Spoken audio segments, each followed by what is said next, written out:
Good evening, ladies and gentlemen.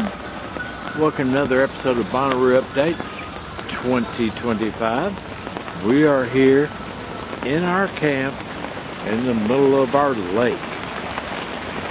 It's been raining since about a little bit after 2, and as you can see, the mud room is living up to its name. Our camp is flooded. The water goes down pretty well, but we have managed to persevere, haven't we, see? Thank you, Sarah. Because we are well prepared, and we have Camp Mom, Sarah. So, who thought to cover up the Bonnaroo wagon, so we're all right.